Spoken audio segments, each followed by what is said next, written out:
Guys, welcome back to the channel. तो मन्नत के सामने आ गया है सारा सच और मन्नत ने कन्फ्रंट भी किया है पूरे परिवार के सामने बॉबी से कि तुमने ये जो हरकत की है उसे कबूलो, और सारे फैमिली वालों के सामने वो उसका पर्दाफाश करते हुए नजर आने वाली है। बेहद जल्द ही आप जो अभी सीन देख रहे हैं स्क्रीन पर वो बीटीएस के सीन्स हैं। बहुत जल्दी आपको ये एपिसोड में भी देखने को मिलने वाला है, क्योंकि जो मन्नत ने कपड़े पहन रखे हैं वो कपड़े वही सेम अभी ग्रीन कलर का जो उसने कपड़े पहन रखे हैं।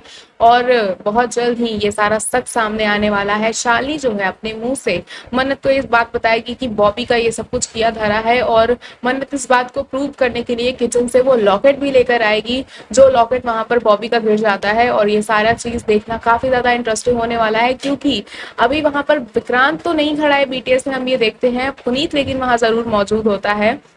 और कोई भी परिवार का इस बात पर विश्वास नहीं करने वाला है, क्योंकि शालिनी ही सबसे बड़ा गड़बड़ भी करने वाली है। शालिनी पहले तो मन्नत को सारा सच बताती है कि हाँ, मेरे साथ जो भी कुछ किया है वो बॉबी ने किया है, मुझे असॉल्ट किया, मेरे साथ बदतमीजी की। लेकिन जब पुलिस आती है स्टेटमेंट देते वक्त वो अपना स्टेटमेंट चेंज कर लेती है, और जब वो स्टेटमेंट चेंज करती है तो वहां पर विक्रांत भी होता है।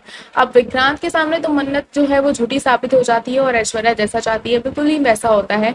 ऐश्वर्या तो वैसे भी पूरी एड़ी चोटी का जोर लगा रही है कि विक्रांत किसी भी तरह से मन्नत से ना मिल पाए। और मलिका जो है वो विक्रांत को लेकर कहीं बाहर चली जाती है, इस बहाने से कि वो मन्नत के लिए कोई गिफ्ट लेने वाली है। उसका मूड बड़ा ऑफ है।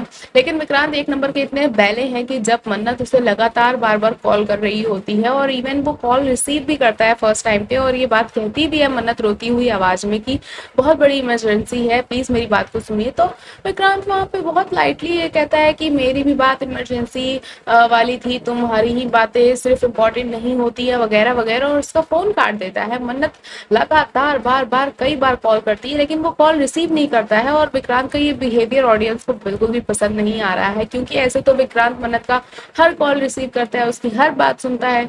तो ये जो बिहेवियर है वो ऑडियंस को कुछ खास पसंद नहीं आया विक्रांत का। लेकिन है तो ये शो, और शो के मेकर्स जैसा चाहेंगे वैसा ही होगा।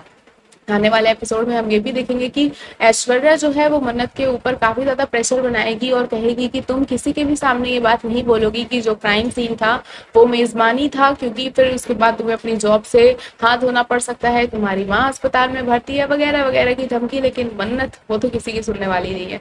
मन्नत बिल्कुल भी नहीं डरती है किसी भी तरह की कोई धमकियों से, और पूरी मीडिया के सामने ये बात कह देती है कि जो क्राइम सीन है वो मेजबानी था। अब ये सुनते ही पुनीत, ऐश्वर्या, विक्रांत सब एकदम शॉक में चले जाते हैं, क्योंकि विक्रांत को अभी कुछ भी नहीं पता है मन्नत की स्टोरी की, क्या कुछ हुआ था सच में।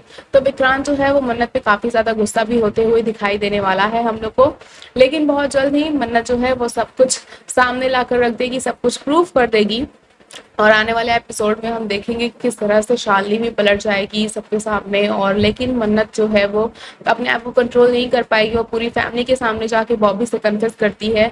रवीना कहीं ना कहीं ये सारा सच जानती है, जो कि बॉबी की वाइफ है, पुनीत की माँ है, लेकिन वो भी अपने पति को बचाने की पूरी कोशिश करेगी। और कहीं ना कहीं पुनीत लेकिन इन सब से काफी ज्यादा अपने फादर से नाराज होता हुआ दिखाई देगा, क्योंकि पुनीत का भी यही कहना था कि शालिनी के साथ जो कुछ भी हुआ है वो किसी बेहद ही घटिया और बदतमीज आदमी ने किया है। देखना ये होगा कि क्या विक्रांत की जगह पर पुनीत मन्नत का साथ देते हुए नजर आएगा, अपने फादर के अगेंस्ट जाएगा। ये देखना काफी ज्यादा इंटरेस्टिंग होगा। ऐसे ही और अपडेट्स जानने के लिए जुड़े रहे हमारे चैनल के साथ, देखते रहे फिल्मी लाइफ।